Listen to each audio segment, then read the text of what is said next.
Okey, kita sambung perbincangan soalan nombor 5, kertas 2 percubaan Terengganu. Okey, dalam rajah yang diberikan, okey, ia menunjukkan sistem pencernaan bagi kambing. So, kita tahu kambing adalah haiwan ruminan. Okey, haiwan ruminan dia mempunyai 4 bahagian perut. Okey, 4 bahagian perut. Okey, dilabelkan dengan A, B, C, D. Dan label ini bukan mengikut turutan. Okey, so A adalah gambar rajah bagi omasum, betul. Okey, B adalah reticulum seperti yang dilabelkan oleh kawan kita. Okey, C is abomasum dan D adalah rumen. So, sebenarnya 4 bahagian perut ruminan ini bermula dengan daripada esophagus, dia akan memasuki perut yang pertama, iaitu perut yang pertama ialah rumen. Perut yang kedua, bahagian kedua adalah reticulum. Bahagian ketiga adalah omasum. Dan bahagian yang keempat ataupun perut sebenar dia adalah abomasum. Okey, so A betul, D betul, jadi dapat 2 markah dekat situ. Okay, next. Terangkan apakah yang berlaku apabila makanan memasuki bahagian B. B tadi adalah reticulum. So, dekat reticulum dia ada protozoa ataupun bakteria yang merimbiskan makanan. Yang merimbiskan selulis. Okay, enzim yang akan mencernakan makanan dia.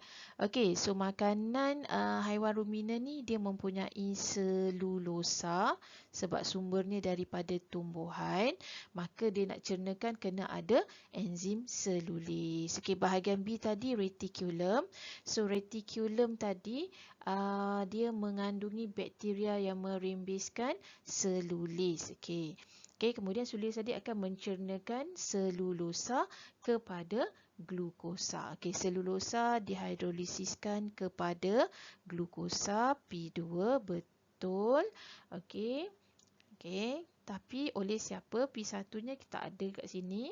Okey, oleh bakteria atau protozoa merimbiskan enzim selulis.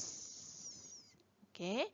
Okey, selulis dihidrolisiskan kepada glukosa oleh enzim selulis. Okey, kemudian makanan tadi dimuntahkan ke dalam mulut semula. Okey, ni P3. Betul lah. Okay, dia dah masukkan tu pencernaan, lepas tu dia muntahkan balik. Ni proses ni dipanggil rumination. Okay, that's why dipanggil ruminant. So dia ada P2, P3, betul. So dapat 2 markah. Okay. So P1 dia adalah bakteria protozoa dalam bahagian B tadi akan merimbiskan selulis untuk menghidrolisiskan selulosa kepada glukosa. Kemudian makanan tadi muntahkan semula ke dalam mulut untuk dikunyah semula. Next, soalan C. Rajah menunjukkan sebahagian pencernaan Rotus norvegicus. Okay? Rotus norvegicus ni kalau kita tengok dekat sini, dia punya appendix dan juga dia punya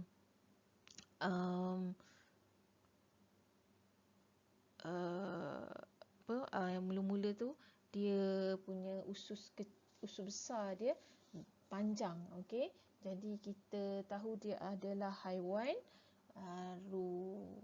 rodent. Okey, dia adalah haiwan rodensia. Okey, pada rajah 5.2 tandakan X pada organ yang mempunyai fungsi yang sama dengan bahagian yang berlabel C pada rajah 5.1. Okey, rajah 5.1 tadi, C tadi adalah bahagian perut sebenar. Okey, jadi perut sebenar adalah abomasum tadi, perut sebenar. Jadi dekat rodensia, perut sebenarnya adalah pada bahagian perut lah. Okey, so betul lah label yang diberikan. Okey, 1 markah. Okey, next. Okey, nyatakan dua perbezaan sistem pencernaan antara ruminan tadi dengan haiwan rodensia. Okey, so kita tengok jawapan kawan kita. Okey, Raja 5.1 sistem pencernaan ruminan, manakala ni adalah rodensia. Yang ni tak ada jawapan, tak ada perbezaan, namakan. Dia nak dua perbezaan daripada sistem.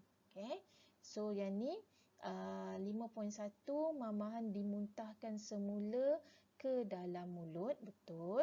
Okey, manakala 5.2 makanan akan organisma akan mengingest semula tinja yang dikeluarkan pada kali pertama. Bolehlah yang ni dapat di 1 ataupun kita boleh sebut makanan bagi Raja 5.2 tu makanan akan melalui salur elementari sebanyak 2 kali. Okey, perbezaan lain kita boleh cerita tentang perut tadilah. Okey, Raja 5.1 dia mempunyai perut dengan 4 ruang. So dia ada 4 ruang perut. Okey, manakala untuk Raja 5.2 dia hanya mempunyai 1 ruang perut. Okey, perut dia ada 1 ruang sahaja.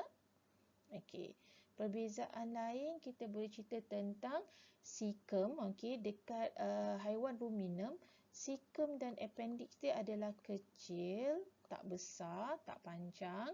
Manakala dekat haiwan rodensia tadi, kalau kita lihat dia punya appendix dengan sikem dia adalah besar, sebab dekat situlah letaknya bakteria ataupun protozoa yang menghasilkan selulosa. Okey, sikem yang panjang ataupun besar. Kat situ dia punya perbezaan dia lah. Yang ni ada 4 ruang, yang ni sikem dia. Okey, selain daripada tu kita boleh cerita tentang pencernaan lah. Okey, pencernaan selulosa berlaku di perut. Okey, dekat rumen dengan retikulum tadi, manakala dalam haiwan rodensia, okey, selulosa dia dicernakan. Okey, pencernaan selulosanya berlaku di bahagian sikem. Okey, iaitu di usus besar dia. Okey, so dia hanya ada 1D, jadi dia dapat 1 markah daripada 2 markah. Okay, next question.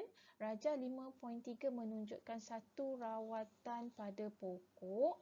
Okey, daun pokok, iaitu rawatannya permukaan atas dan bawah semua daun disapu dengan lilin, untuk mengelakkan dimakan oleh serangga. Okey, terangkan bagaimanakah rawatan ini memberi kesan kepada tindak balas fotosintesis. Okey, kita letak lilin dekat atas dengan bahagian bawah. So kita tahu bahagian bawah daun dia mempunyai liang-liang stoma. Jadi bila kita letak lilin, sebenarnya kita akan menutup liang stoma. Okey, jadi stoma akan ditutup oleh lilin tadi. Okey, P2 menyebabkan kurang gas karbon dioksida diserap ataupun meresap masuklah. Okey, kurang gas karbon dioksida meresap. Jangan guna perkataan diserap. Okey, dia akan meresap masuk. Okey, ni P3, maka kadar fotosintesis akan menurun. Okey, so ada P2, P3, P1. Okey, soalan ni 2 markah, so dia masih lagi dapat 2 markah. Okey, so kesannya ke atas tindak balas fotosintesis ialah kadar fotosintesis menurun kerana stoma ditutup oleh lilin, kurang gas karbon dioksida meresap masuk. Okey, dan kita boleh tambah lagi poin yang keempat, kurang glukosa. Okey, kurang glukosa dihasilkan.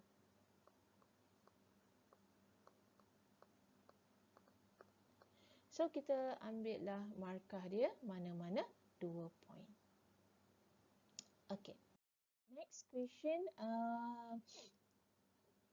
tumbuhan dalam rajah merupakan sejenis tumbuhan tropika yang memerlukan keadaan panas dan lembap sepanjang tahun. Cadangkan bagaimana tanaman ini dapat ditanam di negara-negara yang mempunyai 4 musim. Jelaskan jawapan anda. Okey, so kita boleh tanam kalau 4 musim ni kita biasanya tanam pokok dalam rumah hijau. Betul kot kat sini, tanam di dalam rumah hijau supaya kita boleh kawal keamatan cahaya, kepekatan karbon dioksida dengan suhu. Okey, rumah hijau memerangkap tenaga solar agar suhu berada pada keadaan optimum. Okey, so dia perangkap tenaga solar ataupun kita boleh gunakan termostat lah, maknanya dia boleh mengekalkan suhu. Okey, so kat sini rumah hijau pada suhu optimum. Okey, perangkap tenaga solar ataupun dia guna termostat, pemanas ke dan sebagainya lah. Okey, ni point number 4. Okey, ni point number 4. Okey. Point number 2. Okey, point number 2 dia ialah kita kawal. Okey. Rumah hijau tadi keamatan cahaya ataupun kepekatan karbon dioksida ataupun suhu dapat dikawal. Suhu dikawal. Okey, point number 2. Okey, mempunyai sumber pencahayaan agar dapat mengawal cahaya yang diperolehi oleh tumbuhan. Okey, mempunyai sumber pencahayaan. Okey, macam mana sumber pencahayaan tu dia dapatkan? Okey, ni dia punya sumber pencahayaan tu tak ada kan, dia punya contoh. Okey, maknanya kita letakkan lampu lah. Okey, kita buat mempunyai sumber pencahayaan ataupun mempunyai lampu. Okey, mempunyai lampu kat situ agar dapat mengawal cahaya. Yang ni adalah P2, P3. Okey, untuk karbon dioksida sebenarnya kita bekalkan dengan membakar parafin. Okey, P2, P3, P5. Okey, karbon dioksida dibekalkan dengan membakar parafin. Ataupun kita boleh je gunakan karbon dioksida punya supply lah macam biasa. Okey, jadi kat sini dia ada P1, P4. Okey, P3 ni tak spesifik tapi bolehlah terima lagi, dia masih lagi dapat 3 markah. Okey. Dan selesai dah dengan soalan nombor 5, maka tamatlah perbincangan kertas 2. Okey, so diharapkan untuk soalan esei dan juga kertas 3 pelajar dapat salin skema yang akan diberikan. Okey, itu saja. Sekian. Terima kasih. Assalamualaikum.